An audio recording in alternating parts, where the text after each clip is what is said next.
आज हम पढ़ेंगे class 10th subject mathematics. Topic होगा अपना बहुपद। बहुपद के बारे में पढ़ चुके हैं कि चर और अचर राशियों से बनने वाले पदों से युक्त जो बहुपद बनता है, बहुपद का निर्माण होता है। इसमें हमने बहुपद द्विघात बहुपद पढ़ा। द्विघात बहुपद के हमने शून्यांक ज्ञात किए, जो गुणनखंड विधि का प्रयोग किया हमने। इसके बाद में हमने पढ़ा द्विघात बहुपद के बाद में हमने विभाजन एल्गोरिथम का अध्ययन किया। विभाजन एल्गोरिथम की सहायता से हमने उच्च घात के बहुपद में निम्नतम घात के बहुपद का भाग दिया और भागफल और शेषफल ज्ञात किया। इसके बाद में हम पढ़ेंगे अपना अगला टॉपिक होगा द्विघात समीकरण।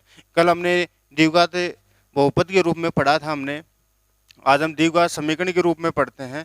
तो द्विघात समीकरण का व्यापक रूप आप देखें, ax square plus bx plus C बराबर 0। ax square plus bx plus C बराबर 0। यहाँ a, b और c गणितीय संख्याएं हैं, अक्ष चर राशि है। अक्ष क्या है यहाँ पर? चर राशि। a, b, c क्या है यहाँ पर? गणितीय संख्याएं। तो हमारे पास द्विघात समीकरण होगा जिसमें जो चर राशि उपस्थित होगी उसकी उच्चतम घात 2 होगी। इसको हम क्या कहेंगे? द्विघात समीकरण। अब द्विघात समीकरण को हल करने का मतलब जो अक्ष का मान आएगा वो इस द्विघात समीकरण का हल होगा। तो हमारे पास जो अक्ष के मान आएंगे, यानी जो अक्ष का मान प्राप्त होगा वो इस द्विघात समीकरण के मूल के रूप में प्राप्त होगा। द्विघात बहुपद में शून्यांक के रूप में प्राप्त होता है और द्विघात समीकरण में हमारे पास ये मूल के रूप में प्राप्त होगा। तो द्विघात बहुपद को हल करने की गुणनखंड हमने गुणनखंड विधि के बारे में पढ़ लिया है। आज हम पढ़ेंगे द्विघात समीकरण को हल करने की 3 विधियां। पहली विधि होगी अपने गुणनखंड विधि, दूसरी विधि होगी पूर्ण वर्ग बनाकर द्विघात समीकरण को हल करना, और तीसरी विधि होगी श्रीधराचार्य सूत्र, जिसको आप द्विघातीय मूलानुपात्य सूत्र के नाम से जानते हैं। तो अपना पहला पॉइंट होगा अपना द्विघात समीकरण को हल करने की पहली विधि होगी हमारी गुणनखंड विधि। तो अपना आज का मेन पॉइंट है द्विघात समीकरण। द्विघात समीकरण और हल करने की विधि पढ़ रहे हैं हम गुणनखंड विधि। हल करने की विधि है हमारी गुणनखंड विधि। गुणनखंड विधि। गुणनखंड विधि से हम क्या करेंगे? द्विघात समीकरण के मूल ज्ञात करेंगे। अब देखो मूल ज्ञात करते हैं। इसके लिए सबसे पहले हम एग्जाम्पल के रूप में पहला क्वेश्चन हल करते हैं, किस प्रकार से आपको द्विघात समीकरण के मूल ज्ञात करने हैं। तो अपने पास क्वेश्चन है x square minus 3x minus 10 बराबर 0। X square minus 3x minus 10 बराबर 0। हम इसके मूल ज्ञात करेंगे, इसको हल करेंगे। तो देखो x square minus 3x minus 10 बराबर 0 गुणनखंड विधि से, गुणनखंड विधि से x square minus 3x minus का 10 बराबर 0। जैसे द्विघात बहुपद को हल किया था हमने गुणनखंड विधि से, वैसे हम द्विघात समीकरण को हल करेंगे। पहले पद को हम अंतिम पद से गुणा करेंगे। एक्स स्क्वायर को माइनस 10 से गुणा करेंगे तो हमारे पास आएगा माइनस का 10 एक्स स्क्वायर। फिर हम ऐसी दो संख्याएं लेंगे जिनको गुणा करने पर माइनस का 10 एक्स स्क्वायर आना चाहिए और जोड़ने घटाने पर आना चाहिए माइनस का 3x। तो देखो दो संख्या ऐसी लेंगे जिनको गुणा करने पर 10 आना चाहिए। तो हमारे पास 2 पंजे 10, एक तो 2 को 5 से गुणा करने पर 10 आ रहा है, फिर एक 10 को 1 से गुणा करने पर 10 आ रहा है। तो अब इनको जोड़ने घटाने पर 3 आना चाहिए या माइनस का 3 आना चाहिए हमारे पास। तो देखो 2 में 5 जोड़ेंगे तो 7 हो जाएगा, 2 में 5 घटाएंगे तो माइनस का 3 हो जाएगा। तो हमारे पास वो संख्या होंगी 2 और 5। तो यानी एक्स स्क्वायर प्लस का 2x माइनस का 5x माइनस का 10 बराबर 0। माइनस का 10 बराबर 0। अब हम इन दोनों में से कॉमन लेंगे, हमारे पास कॉमन आएगा x और यहाँ पर हमारे पास बचेगा x प्लस का 2। फिर इन दोनों में देखो 5 का दोनों में भाग जा रहा है तो यहाँ जो चिन्ह होता है वही कॉमन आता है। तो यहाँ 5 कॉमन आ गया और हमारे पास x बच गया। ये इस माइनस की वजह से ये माइनस बदल गया हमारे पास प्लस में, और 10 में 5 का भाग देंगे तो 2। x प्लस का 2 बराबर 0। अब देखो हमारे पास द्विघात जो गुणनखंड विधि है द्विघात समीकरण हल करने की, उसमें जो कोष्ठक वाले मान आ रहे हैं ये जो कोष्ठक वाले मान आ रहे हैं ये हमेशा क्या होने चाहिए, बराबर होने चाहिए। यदि बराबर नहीं हो रहे तो आपको समझ लेना है कि कहीं ना कहीं हमने मिस्टेक की है क्वेश्चन को हल करते समय। अब देखो दोबारा से x+2 यहाँ पर कॉमन आ रहा है, ये लो हमने x+2 दोबारा से कॉमन ले लिया हमने, और हमारे पास बच रहा है x-5 बराबर 0। अब हम द्विघात समीकरण के मूल ज्ञात करेंगे। द्विघात समीकरण के मूल, द्विघात समीकरण के मूल देखो, पहले इसको x+2 को 0 के बराबर रखेंगे, प्लस का 2 उधर जाकर होगा -2, तो इसका ये पहला मूल प्राप्त हो गया। फिर x-5 बराबर 0 रखेंगे तो x बराबर हो जाएगा 5, ये -5 उधर जाकर किसका होगा, प्लस का, तो x बराबर कितना आ जाएगा 5 ANS। तो इस प्रकार से हम इस द्विघात समीकरण के मूल ज्ञात करेंगे। तो हमारे पास द्विघात समीकरण था x² - 3x - 10 बराबर 0। द्विघात समीकरण को हल करने की विधि कौन सी हमारी, गुणनखंड विधि। अब x² - 3x - 10 बराबर 0 हमें द्विघात समीकरण दे रखा है, गुणनखंड विधि का प्रयोग करेंगे हम। तो हमने द्विघात समीकरण लिख लिया हमने ऐसा कैसा। अब इसमें गुणनखंड विधि का प्रयोग करेंगे तो सबसे पहले हम इस पहले पद को अंतिम पद से गुणा करेंगे। पहले पद को अंतिम पद से गुणा करेंगे तो हमारे पास आएगा -10x²। अब ऐसी दो संख्या लेनी है जिनको गुणा करने पर -10x² आना चाहिए और जोड़ने घटाने पर आना चाहिए -3x। तो हमारे पास वो संख्या होंगी 2x और -5x। तो x² + 2x - 5x - 10 बराबर 0। यहाँ पर देखो कॉमन लेंगे हम, तो यहाँ x कॉमन आएगा तो हमारे पास बचेगा x+2। फिर यहाँ से दोनों से -5 कॉमन आएगा और हमारे पास बचेगा x+2 बराबर 0। फिर x+2 x+2, ये कोष्ठक वाले पद हमेशा बराबर होने चाहिए। x+2 दोबारा से कॉमन आ रहा है, हमारे पास बच रहा है x-5 बराबर 0। द्विघात समीकरण के हम मूल ज्ञात करेंगे तो हमारे पास सबसे पहले इसको 0 के बराबर रखेंगे, x+2 बराबर 0, x बराबर -2, प्लस का 2 उधर जाकर माइनस का, x-5 बराबर 0, तो ये -5 उधर जाकर होगा प्लस का, तो x बराबर हो गया 5। इस प्रकार से हम किसी भी प्रकार के द्विघात समीकरण के मूल ज्ञात कर सकते हैं। फिर हमारे पास एक एग्जाम्पल और गुणनखंड विधि की सहायता से हल करते हैं। दूसरा एग्जाम्पल देखिए आप कैसे हल करेंगे उसको। इसी प्रकार आप किताब से नोट, जो अपनी बुक है उससे आप क्वेश्चन देखते हल करते रहिए और अभ्यास जारी रखें अपना। दूसरा क्वेश्चन है हमारे पास 2x² - 5x, 2x² - 5x plus का 3 बराबर 0। ये हमारे पास दूसरा द्विघात समीकरण है दूसरे एग्जाम्पल के रूप में। ये हमारे पास एग्जाम्पल सेकंड है, इसको हम हल करेंगे गुणनखंड विधि की सहायता से। हम इसको हल करेंगे तो देखो गुणनखंड विधि से, गुणनखंड विधि से 2x² - 5x प्लस का 3 बराबर 0। पहले पद को अंतिम पद से गुणा करेंगे, 2x² किससे गुणा होगा, 3 से, कितना आएगा 6x²। अब 6x², अब ऐसी दो संख्या लेनी है जिनको गुणा करने पर 6 आना चाहिए और जोड़ने घटाने पर -5 आना चाहिए। तो देखो 6, 2 × 3 बराबर 6, 5 6 × 1 बराबर 6। तो हमने ऐसी दो संख्या ली जिनको गुणा करने पर कितना आ रहा है, 6 आ रहा है। अब जोड़ने घटाने पर कितना आना चाहिए, -5। तो देखो इन दोनों को यदि हम माइनस का करते हैं, -2 -3, तो गुणा करने पर तो आ रहा है प्लस का 6 और जोड़ने पर आ रहा है हमारे पास -2 -3 बराबर -5। तो इस प्रकार से हमारे पास वो दो संख्याएं कौन कौन सी हो सकती हैं, -2 और -3। तो 2x² -2x -3x प्लस का 3 बराबर 0। अब यहाँ से हम कॉमन लेंगे, 2x हमारे पास कॉमन आएगा, हमारे पास बचेगा x -1। फिर माइनस चिन्ह कॉमन आएगा, इन दोनों में से 3 कॉमन आएगा, यहाँ बच गया x। इस माइनस की वजह से ये प्लस बन जाएगा माइनस के रूप में और यहाँ आ गया 1 और बराबर 0। देखो कोष्ठक वाले पद बराबर हैं बिल्कुल, तो x -1 दोबारा कॉमन आ रहा है और हमारे पास बच रहा है 2x - 3 और बराबर 0। अब हम द्विघात समीकरण के मूल ज्ञात करेंगे। द्विघात समीकरण के मूल, द्विघात समीकरण के मूल। अब द्विघात समीकरण के मूल देखो, पहले इसको अक्स 0 के बराबर रखेंगे, अक्स -1 बराबर 0, तो माइनस का 1 उधर जाकर किसका होगा, प्लस का, तो अक्स बराबर हो गया हमारे पास 1। फिर 2x-3 बराबर 0, 2x-3 बराबर 0, माइनस का 3 पहले उधर जाकर किसका होगा, प्लस का, 2x बराबर 3, माइनस का 3 उधर जाकर हो रहा है प्लस का, फिर 2 गुणा में तो कहाँ जाएगा, भाग में, x बराबर हो गया 3/2। तो इस प्रकार से हमारे पास इस द्विघात समीकरण के मूल आएंगे 1 और 3/2।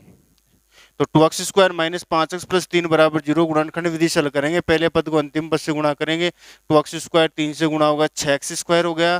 फिर ऐसी दो संख्या लेनी जिनको गुणा करने पर 6x² आए और जोड़ने घटाने पर माइनस का 5x आए। तो माइनस का 5x देखो, 2 और 3, माइनस का 2 माइनस का 3 को जोड़ेंगे तो माइनस का 5 हो जाएगा, और -2 को -3 से गुणा करेंगे तो प्लस का 6 आएगा। तो इस प्रकार से हमारे पास वो दो संख्याएं कौन सी होंगी, माइनस का 2 और माइनस का 3। 2x² माइनस का 2x माइनस का 3x + 3 बराबर 0। ये पद ऐसा कैसा लिखते हैं, ये पद भी ऐसा कैसा ही लिखते हैं। अब इन दोनों में से देखो 2x कॉमन आ रहा है, क्या बच रहा है, x माइनस का 1। फिर इन दोनों में से -3 कॉमन आ रहा है, यहाँ बच रहा है x माइनस का 1। दोनों को कोष्ठ वाले पद बराबर हैं, इसका मतलब हमारा क्वेश्चन बिल्कुल सही चल रहा है।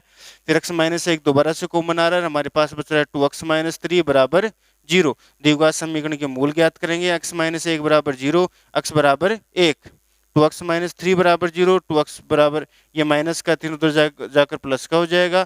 फिर 2 गुणा में तो कहाँ चला जाएगा, भाग में, तो x बराबर हो जाएगा 3/2। तो ये क्या कहलाएंगे, इस द्विघात समीकरण के मूल कहलाएंगे। फिर द्विघात समीकरण को हल करने की हमारी दूसरी विधि है पूर्ण वर्ग विधि। दूसरी विधि कौन सी होगी, अब पूर्ण वर्ग विधि, यानी पूर्ण वर्ग बनाकर भी हम द्विघात समीकरण को हल कर सकते हैं। पूर्ण वर्ग बनाकर द्विघात समीकरण को हल करना, या आप इसको ऐसा भी कर सकते हैं, पूर्ण वर्ग विधि। पूर्ण वर्ग विधि, पूर्ण वर्ग विधि से हम द्विघात समीकरण को हल करेंगे। इसमें मुख्यतः 4 स्टेप होती हैं। पहली स्टेप में हमें क्या करना होता है, अक्स स्क्वायर का गुणांक 1 बनाना होता है। 1 नंबर, अक्स स्क्वायर का गुणांक 1 बनाओ, अक्स स्क्वायर का गुणांक 1 बनाओ, पहला पॉइंट। फिर दूसरा पॉइंट है वाम पक्ष में चर राशि, वाम पक्ष में चर राशि तथा दक्षिण पक्ष में, तथा दक्षिण पक्ष में अचर राशि, दक्षिण पक्ष में अचर राशि। तीसरे नंबर का पॉइंट होगा अपना अक्स के गुणांक के आधे का वर्ग, अक्स के गुणांक के आधे का वर्ग, आधे का वर्ग दोनों पक्षों में, दोनों पक्षों में जोड़ते हैं, दोनों पक्षों में जोड़ते हैं। फिर 4 नंबर पर हमारे पास दोनों पक्षों में जोड़ने के बाद वाम पक्ष में 2 प्रकार के सूत्र बनते हैं। वाम पक्ष में 2 प्रकार के सूत्र बनते हैं, या तो a + b का होल स्क्वायर बनेगा, या फिर a - b का होल स्क्वायर बनेगा। ये 2 प्रकार के सूत्र बनेंगे, और इस प्रकार से हम 4 पॉइंटों के आधार पर हम पूर्ण वर्ग विधि से किसी भी प्रकार के द्विघात समीकरण को हल कर सकते हैं। तो पहला अपना टॉपिक होगा, पॉइंट होगा, अक्स स्क्वायर का गुणांक 1 बनाना है, वाम पक्ष में चर राशि, दक्षिण पक्ष में अचर राशि रखनी है, अक्स के गुणांक के आधे का वर्ग दोनों पक्षों में जोड़ना है, और वाम पक्ष में फिर 2 प्रकार के सूत्र बनेंगे, या तो a + b का होल स्क्वायर बनेगा, या फिर a - b का होल स्क्वायर बनेगा। अब हम इस पूर्ण वर्ग बनाकर हमें किसी भी प्रकार के द्विघात समीकरण के मूल ज्ञात कर सकते हैं। यदि उसके वास्तविक मूल प्राप्त हो रहे हैं तो अब हम एक क्वेश्चन हल करेंगे एग्जाम्पल के रूप में, और उसके बाद में आप अभ्यास के रूप में बाकी क्वेश्चन आप हल करेंगे। जैसे हमारा क्वेश्चन क्रमांक फर्स्ट है, हमारे पास एक द्विघात समीकरण है। जैसे अभी पीछे वाला जो क्वेश्चन था वो था हमारे पास 2x² माइनस का 5x + 3 बराबर 0। इसको अभी हमने गुणनखंड विधि से हल किया था। अब इसी क्वेश्चन को हम द्विघात समीकरण को पूर्ण वर्ग बनाकर हम इस क्वेश्चन को हल करेंगे। तो हम यहाँ पर लिख देंगे जिस विधि से हम इसको हल कर रहे हैं, पूर्ण वर्ग विधि। पूर्ण वर्ग विधि। सबसे पहले एक्स स्क्वायर का गुणांक 1 बनाना है। तो देखो एक्स स्क्वायर का गुणांक है यहाँ पर 2, तो हमें इसको 1 बनाने के लिए सब में 2 का भाग देना पड़ेगा। तो एक्स स्क्वायर में 2, इसमें 2 का भाग दे दिया देखो, फिर 5x में 2 का भाग दे दिया हमने, और 3 में 2 का भाग दे दिया, और 0 में 2 का भाग दे दिया।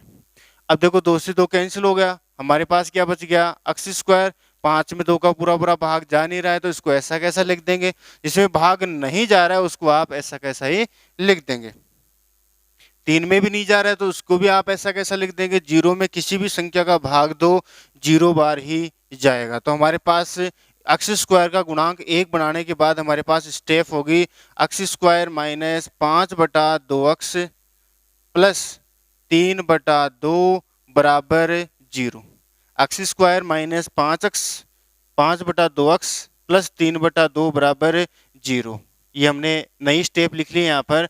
अब हम वाम पक्ष में चौरासी, ये दोनों चौरासी पद है या चौरासी पद है, तो एक्स स्क्वायर माइनस 5/2x, ये चौरासी इधर वाम पक्ष में रह गई, यह चौरासी उधर जाएगी, प्लस के तो उधर जाकर किसकी हो जाएगी, माइनस की हो जाएगी, माइनस का 3/2। अब अक्स के गुणांक के आधे का वर्ग, अक्स के गुणांक, अक्स का गुणांक कितना है, अक्स से कितना गुणा है, माइनस का 5/2, माइनस का 5/2 के आधे, के आधे, आधा करने के लिए हमेशा 2 का भाग दिया जाएगा। तो माइनस 5/2 का आधा हो जाएगा माइनस का 5/4। कैसे होगा, 5/2, इसमें 2 का भाग देंगे, इस 2 के नीचे 1 लगाएंगे, 1 ऊपर जाएगा 2 नीचे आएगा, तो ये हो जाएगा 5/4। तो माइनस 5/2 का आधा हो गया माइनस 5/4, आधे का वर्ग। वर्ग करते समय हमेशा जो संख्या होती है वो चाहे ऋणात्मक हो चाहे धनात्मक हो, हमेशा ही धनात्मक रूप में रहेगी। तो वर्ग करते समय ये माइनस का चिन्ह हट जाएगा, तो माइनस का 5/4 की बजाय आप क्या लिखोगे यहाँ पर, 5/4 का होल स्क्वायर का वर्ग, दोनों पक्षों में जोड़ने पर, दोनों पक्षों में जोड़ने पर, दोनों पक्षों में जोड़ने पर, जोड़ देते हैं। X square minus 5/2x plus 5/4 का होल स्क्वायर इक्वल टू 5/4 का होल स्क्वायर माइनस का 3/2। ये हमने पहले लिखा है ताकि ये प्लस का हो, ये प्लस का इसलिए पहले लिखा है, ये माइनस का है वो बाद में लिखा है। देखो अब यहाँ जो चिन्ह होता है यदि माइनस का चिन्ह है तब आपके पास सूत्र लगेगा a माइनस बी का होल स्क्वायर, और यदि यहाँ प्लस का चिन्ह होता है तो आपके पास सूत्र लगता है a प्लस बी का होल स्क्वायर।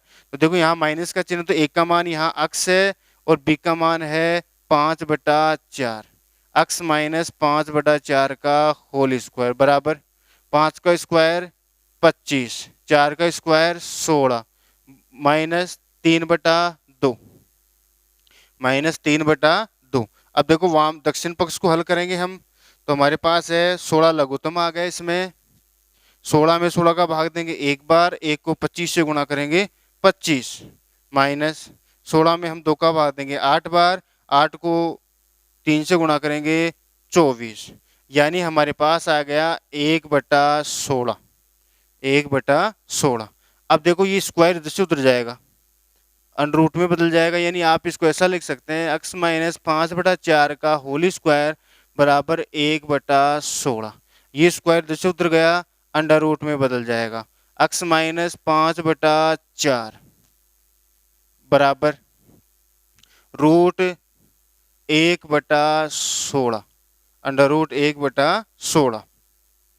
तो अब ये 1 का वर्गमूल 1 और 16 का वर्गमूल 4, लेकिन ये संख्या अंडर रूट से बाहर निकलेगी तो एक बार प्लस का चिन्ह लेकर निकलेगी, एक बार माइनस का चिन्ह लेकर निकलेगी। तो हमारे पास होगा x माइनस 5/4 बराबर प्लस माइनस 1/4, प्लस माइनस 1/4। अब एक बार धनात्मक चिन्ह लेंगे और एक बार ऋणात्मक चिन्ह, धनात्मक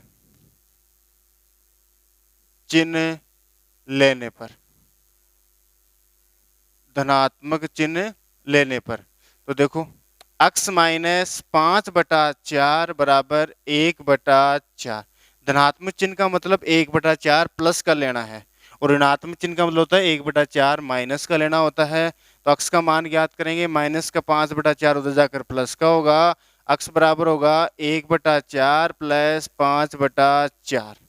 लघुत्तम आएगा इसमें 4 लघुत्तम आएगा और 4 में 4 का भाग देंगे एक बार, 1 को 1 से गुणा करेंगे 1, 4 में 4 का भाग देंगे एक बार, 1 को 5 से गुणा करेंगे 5, यानी x बराबर हो जाएगा 6/4।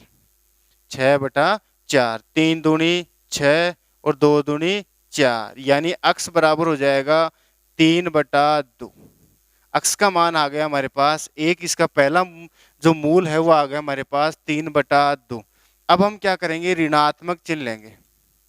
ऋणात्मक चिन्ह लेने पर, ऋणात्मक चिन्ह लेने पर x माइनस 5/4 बराबर, अब जो 1/4 लिया जाएगा वो माइनस का लिया जाएगा।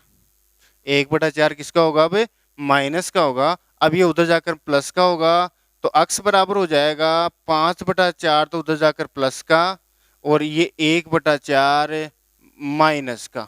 अब देखो लघुत्तम लेके हल करेंगे इसको हम, हमारे पास लघुत्तम आएगा इसका 4, 4 में 4 का भाग एक बार, 1 को 5 से गुणा करेंगे 5, 4 में 4 का भाग एक बार, 1 को 1 से गुणा करेंगे 1। तो हमारे पास 5 में से 4 1 उठाएंगे तो हमारे पास बचेगा 4, और 4 में 4 का भाग देंगे तो हमारे पास आएगा 1। तो ये इसका दूसरा मूल आ जाएगा। तो इस प्रकार से पूर्ण वर्ग बनाकर भी हम द्विघात समीकरण के मूल ज्ञात कर सकते हैं। तो द्विघात समीकरण था 2x² माइनस 5x प्लस 3 बराबर 0। तो पूर्ण वर्ग बनाकर हम पूर्ण वर्ग विधि से हम इसको हल करेंगे। 4 स्टेप हैं। पहली स्टेप है x² के गुणांक को 1 बनाना है, x² के गुणांक को 1 बनाना है। फिर दूसरी स्टेप में हम क्या करेंगे, चर राशि मतलब x के जो गुणांक है, x वाले पद हैं उनको आप इधर रख लेंगे x वाले पदों को, और बाकी जो x वाले बिना x वाले पद हैं, जो गणितीय संख्या हैं, केवल गणितीय संख्या है, उनको हम क्या कर देंगे, दक्षिण पक्ष में भेज देंगे, उधर भेज देंगे। फिर तीसरी स्टेप में x के गुणांक के आधे का वर्ग क्या करेंगे, हम दोनों पक्षों में जोड़ेंगे। फिर जोड़ने के बाद वाम पक्ष में हमारे पास दो प्रकार के सूत्र बनते हैं, या तो a माइनस बी का होल स्क्वायर बनेगा या फिर a प्लस बी का होल स्क्वायर बनेगा। तो देखो 2x² माइनस 5x प्लस 3 बराबर 0 है। x² का गुणांक 1 बनाना है हमें, तो x² का गुणांक 1 बनाने के लिए यहाँ पर 2 है, तो इस सभी में 2 का भाग दे दिया जाएगा। तो यहाँ हो जाएगा x² माइनस 5/2x प्लस 3/2 बराबर 0। जिसमें पूरा पूरा भाग जा रहा है तो उसमें पूरा पूरा भाग देंगे, नहीं जा रहा तो उसको आप बट्टा के रूप में रख लेंगे, दशमलव के रूप में भागफल ज्ञात नहीं करना है। फिर देखो इतना होने के बाद ये दोनों अक्ष वाले पद हैं वो इधर रह जाएंगे, और ये जो अचर राशि है वो दक्षिण पक्ष में चली जाएगी। x² माइनस 5/2x बराबर माइनस का 3/2 प्लस का उधर जाकर माइनस का। x के गुणांक, ये x का गुणांक होगा, x से जो भी कुछ गुणा है वो x का गुणांक होगा। x का गुणांक है माइनस का 5/2 के आधे, आधा करने के लिए 2 का भाग देंगे इसमें, तो हमारे पास आएगा माइनस का 5/4 का वर्ग 5/4। वर्ग करते समय यहाँ से चिन्ह प्लस का हो चाहे माइनस का हो, हमेशा ये संख्या प्लस के रूप में ही आएगी, तो आप हमेशा यहाँ प्लस का चिन्ह रखेंगे।